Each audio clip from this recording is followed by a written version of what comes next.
Di ba sabi ko sa inyo, ang word for the day is kuryente. Kuryente.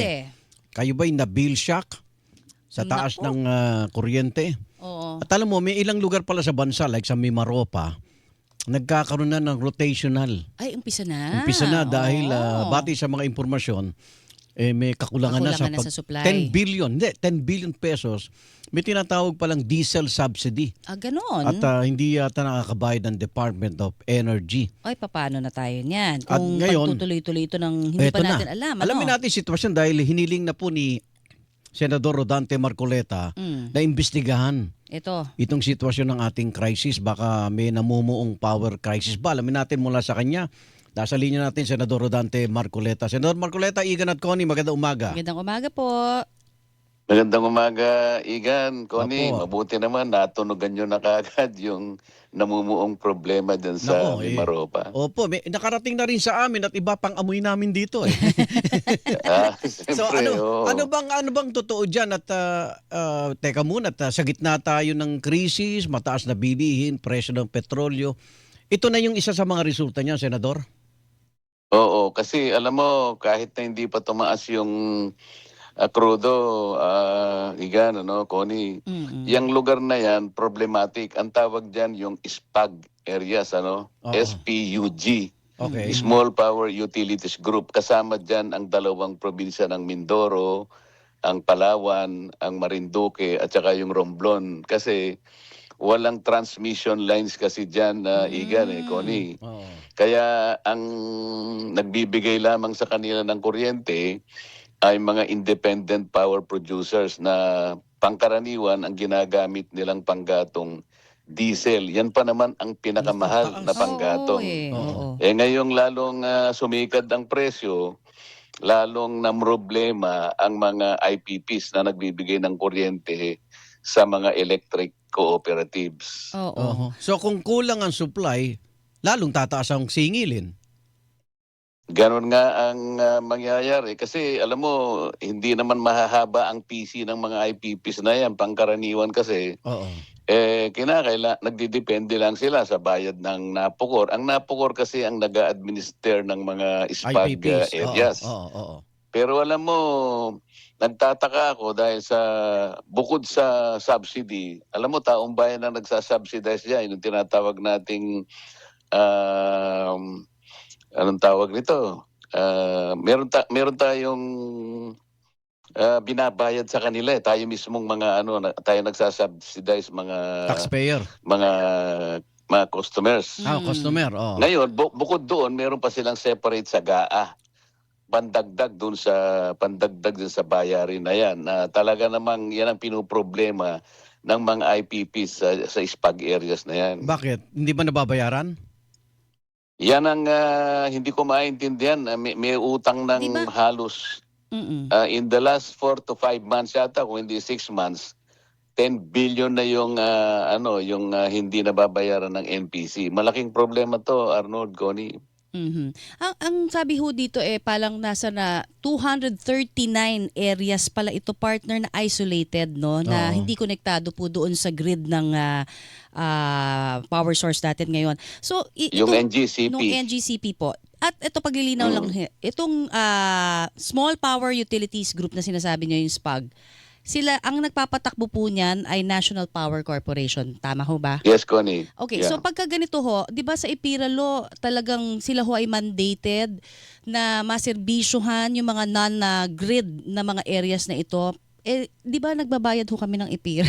Tayong lahat, 'di ba? So dapat tayong lahat. Yung, So, yung tinatawag na universal charge. opo. So Hindi nyo dapat lang masyadong nakikita kasi unbundled yung mga items Kaya doon nga, sa mga opo. resibo natin. Yung Yes. monthly bills, kung pagtitsagaan mo, Igan, Connie, makikita mo yung universal charge. opo. Kasama tayo sa lahat ng nagsasubsidize Exactly. ng bayarin ng mga Pero SPUG bakit- areas na Kasisilip yan. nga Off-grid lang namin. islands kasi yan eh. Kasi Opo. silip nga lang namin sa bill, may senior citizen pala eh. Meron pa palang gano'n. At Tsaka saka yung 4 piece. piece.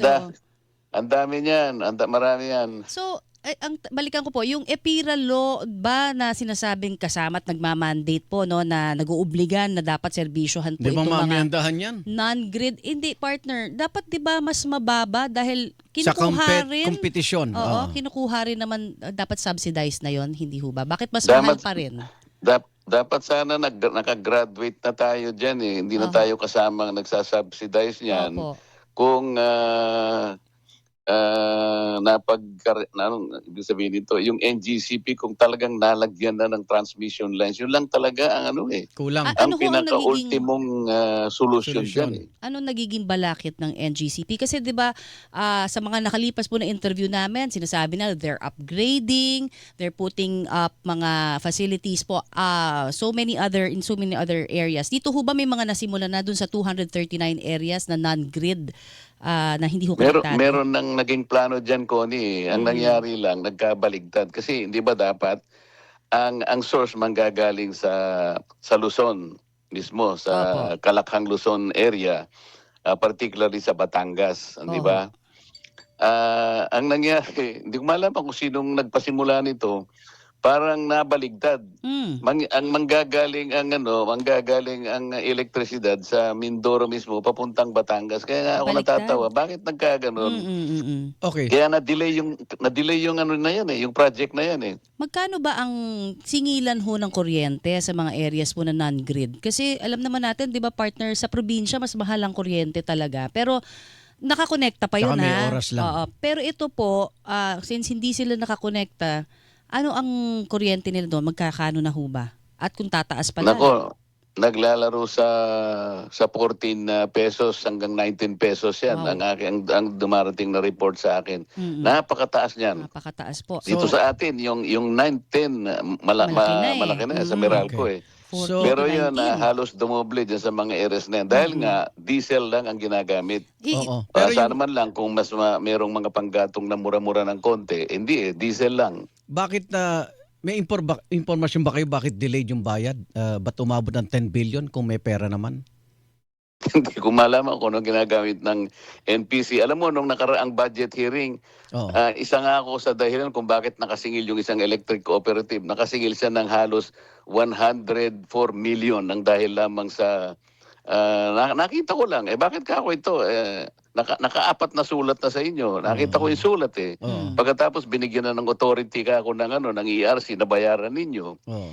Kaharap nun yung presidente, kaibigan ko pa si Jericho Nograles. Nograles, oo. Hanggang sa siguro nung na-pressure na siya within 3 weeks yata to 1 month Nabayaran. nabayaran naman. Pero nang dahil lang sa pangungulit ko dahil nakita ko talaga eh. Pero Baka sabi ho, mangulit Pero pa kayo. yun ay pasimula lang, pasimula Oo. lang. Oo. Mangulit Mangulit pa kayo. Senator Marcoleto, sabi nga ho ng NPC, 'di ba, invested na sila daw doon sa mga parang ginagawa nilang solar na hybrid, no, na mga power eh. Paano ho ang galawan ngayon? Meron na ba tayong update doon sa kanilang mga ginagawang hybridization? Puro ganun lang naman ang salita. Alam mo, yung Wala pang natatayo? mga program na yan, sinasabi nila by 2030, dapat Opo. sana 40% na ng ating national demand for electricity nanggagaling na sana kanya sa Solar diesel green hybridization. energy. Wala nang diesel, parang sa ano na lang, mga renewables. Solar. At by Okay. 2040, sabi niya, 50% ng Oo. ating demand ng Sana. electricity manggagaling na sa renewables. Pero pag tiningnan mo ngayon, Connie, Igan, nasa 12% pa lang tayo eh. Kaya napakahirap eh. Ang dami yatang dapat nilang i-synchronize. Pati yung mga regulatory framework, hindi pa mukhang nakaayos. Parang yung Oo. incentives. So wala pa pala. Hindi Okay. na-incentivize yung mga gumagawa ng renewables natin. Makakatulong sana yan eh. Malaking bagay yun. Kaya lang hindi handa ang napakaraming ahensya ng gobyerno, particular ng ERC, pati yung mga regulasyon para sa mga net metering, yung mga sinasabing ganyan. Oo. Mukhang hindi pa ayos na ayos. Okay. Senador, samantalin namin pagkakataon, mukhang abangers kayo sa Senado sa nangyayaring impeachment proceeding sa Kamara. Bagamat ikay magiging judge, pero pwede ba mahingan kayo ng reaction sa nangyayari sa Kamara? Hindi. mahirap mag-react, Arnold Connie, kasi baka sabihin nila Okay. mawawala yung ating objectivity Sige. kung sakaling dumating sa amin yung oo. impeachment complaint na yan. Oo. Okay. Okay, balansehin natin, impeachment. Vis-a-vis flood control projects, ba't ayaw nyo pang pumirma dun sa initial report ng Blue Ribbon Committee, Senador? Kasi Arnold, nakapagdududa yung pamamaraan. Unang-una, yung paraan kung paano isinabmit sa amin yung partial report. Oh. Hindi ko malaman, tinatanong ko sila, partial final report ba ito o partial provisional report? Kasi nung ibigay nyo sa amin, sabi ko, hindi nyo man binigay yung hard copies Binigyan lang kami ng link, Arnold, Connie, na kung saan kami pang magpiprint. Ngayon, nung makita namin, nung ma-print namin, meron siyang watermark. Yung sa panig ko nakalagay OS Marcoleta. Siguro ibig sabihin Office of Senator Marcoleta. Oh. Ngayon, wala namang nakapirma kung saan galing. Siyempre, ang paghihinalaan ko dito, ang nanggaling, Blue Ribbon Committee. Hindi ko Okay. naman kayang gawin yun kasi hindi man nakapirma yung chairman. Okay. Wala naman siyang instruction kung anong gagawin. So kung pumirma ho, Pangalawa, Aha. Pangalawa, sabi ko, paano kung pipirma rito? Meron akong agam-agam. Sinasabi ko nga sa chairman, ang dami mo pang dapat tawagin at puntahan para ma-establish natin talaga.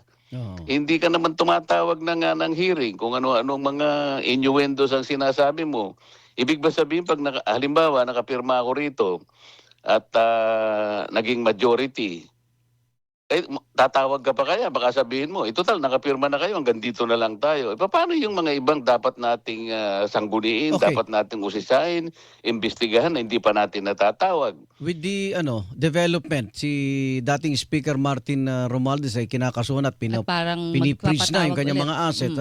Medyo okay, okay ka na ba sa direction na yun dahil yun ang isa sa mga pinupunto mo, di ba? Si Speaker Martin. Lalo na Arnold, nung gumawa nga siya ng public statement na sinabi niyang, how can I be the mastermind? Sabi niya, Oh. alam mo, sa tanong lang niya na yun parang kilala niya kung sino yung mastermind. Kaya sinasabi niya, how can I be?